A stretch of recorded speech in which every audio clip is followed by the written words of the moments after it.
Down Bordyanka's Centralna Street, past the bombed-out apartments, is a building the townspeople thought would be a refuge. Hundreds sheltered here, hiding behind the walls of Ukraine's largest facility for people with mental illness and disability. The town residents and the 500 patients prayed the Russian bombs would spare them a direct hit. It was horrible, says Maryna Hanitska, the director.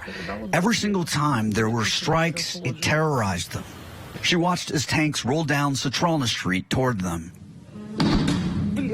And then the Chechens arrived. Weapons drawn, they took over the facility, holding everyone there prisoner to use as human shields. Hanitska began a fight for survival, begging for mercy for herself and her patients. But these makeshift graves are testimony that not all would survive. 13 people died here, not from shells and bullets, but from being forced to live without power, heat, and water, dying of sickness and the terror of Russian occupation. On the day the Russians arrived, I said, if you want to take prisoners, take me. Don't touch the sick people. They took me outside, pulling me by my hair.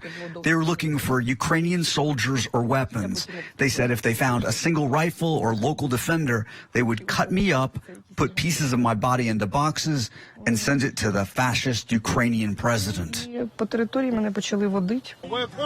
A Chechen colonel demanded she record a propaganda video with him, saying if she behaved, she would live. He said his part of the video, and then he turned to me. Smile and thank Vladimir Putin for our liberation, she says he commanded her. But all I could say was, thank you for not killing us.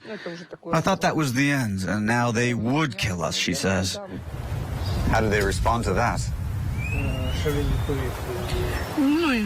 Probably he didn't like that. To be honest, I don't remember, she says, because minutes later she fainted. Over the next 2 weeks, the Russians forced them to fend for themselves. It was horrible. We used water from the pond because Russians would not let us leave. People started to die. The facility cares for patients with schizophrenia and children with autism, Hanitska tells me. It's hard enough to work with them in regular times, but can you imagine how it was during war, she asks? Normally 250 people work at the facility, but at the start of the Russian invasion, most of them left town, leaving Hanitska with just 8 people to hold things together as they waited to be rescued. Finally, after 2 weeks, ambulances braved the shelling. Hanitska got on her knees to beg the Russians to let her patients leave. The soldiers agreed. Then the Russians moved in until they withdrew from Bordyanka, leaving the facility looking like this. Today, it stands empty. Her fears are now for her brother, who calls from the front lines where he's fighting. And Hanitska cut off all her long hair that the Russians dragged her by, as if she could also get rid of the painful memories. And Jason Bellini joins us tonight from Kyiv, as well as friend of the show, Lieutenant Colonel Daniel Davis. He's also with us. He's a combat Army veteran and senior fellow with Defense Priorities. So, Jason, I want to start with you. Your reporting from Bordyanka is staggering and sobering. Is there any sense on the ground that the worst of the fighting and violence there is over?